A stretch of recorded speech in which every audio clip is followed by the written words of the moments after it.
The triadic synthesis. Extended: Nietzsche, Fromm, McGilchrist, Vervaeke, and Seneca.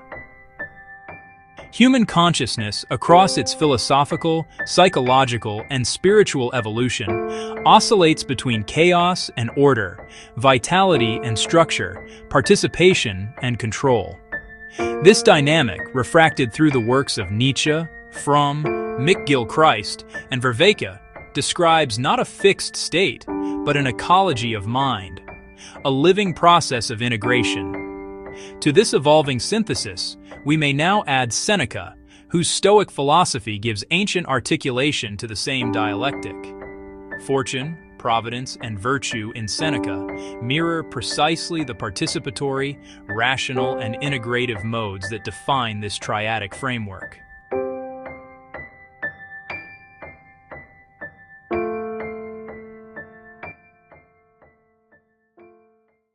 Nietzsche, the tension between form and vitality. For Nietzsche, life is sustained by the creative tension between the Apollonian and the Dionysian.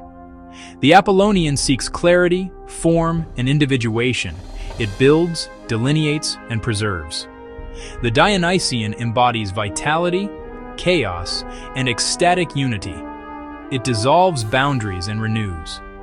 True art and true living arise not in choosing one over the other, but in their tragic synthesis, a structured ecstasy in which form and freedom dance. 2. Fromm, having and being. Erich Fromm re-articulates this polarity in ethical psychological terms as the having and being modes of existence. The having mode seeks security through possession, control, and definition, the will to contain life. The being mode participates in reality directly, alive, present, and unguarded. Like Nietzsche's Apollonian and Dionysian, these modes are not moral opposites but developmental poles. Health arises when the self learns to be through what it has, mastery in the service of presence. 3. McGilchrist, the hemispheres of attention.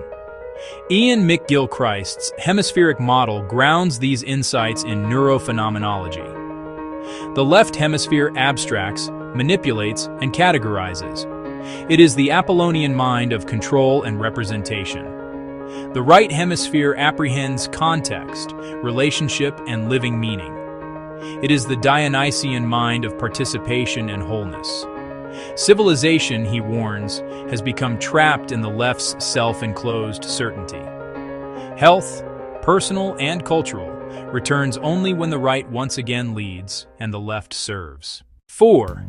Vervaeke, flow, ritual, and meaning. Making. John Vervaeke's cognitive framework extends this movement into the dynamics of consciousness and culture. Meaning arises through relevance realization, the capacity to discern what truly matters in a shifting world.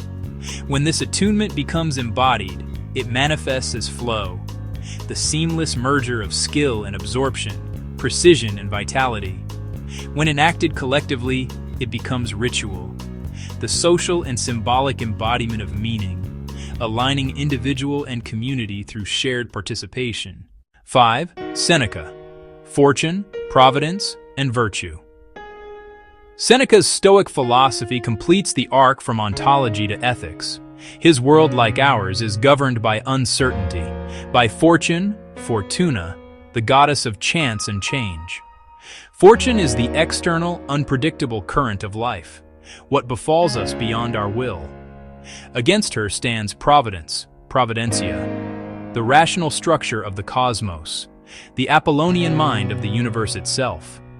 Between these two poles stands virtue, virtus, the integrative art of living. Virtue is not withdrawal from fortune nor blind faith in providence, but their reconciliation in practice. It is the Stoic equivalent of flow, reason and passion harmonized in action. Seneca anchors the modern triadic synthesis in ancient ethics. He renders the ontological balance of Dionysus and Apollo as a daily discipline of mind and character, meeting fortune, chaos, with virtue, integration, under the guidance of providence, order. Where Nietzsche speaks of structured ecstasy, Seneca lives it. Where McGilchrist calls for right-left harmony, Seneca trains it. Where Vervaeke describes flow and ritual, Seneca embodies them as Stoic practice: composure, reflection, right action. Through this synthesis, human flourishing appears not as escape from chaos, but as its conscious harmonization. Fortune is the participatory vitality of life, the test. Providence is its rational architecture, the guide. Virtue is the lived synthesis, the art of being through knowing, knowing through doing, and doing through being. Integration is not a static equilibrium, but a dynamic balance. The capacity to engage chaos without losing reason, and to embody reason without killing life. Across centuries, these thinkers converge on a single insight: that wisdom is not withdrawal from the world's uncertainty, but the art of dancing with it. Fortune turns her wheel, but providence turns with her. Virtue stands between them, poised, aware, and unafraid. In that stance, composed, participatory, and integrative, the ancient Stoic and the modern cognitive philosopher, the tragic artist and the ethical humanist, all meet upon the same ground: the field of embodied meaning.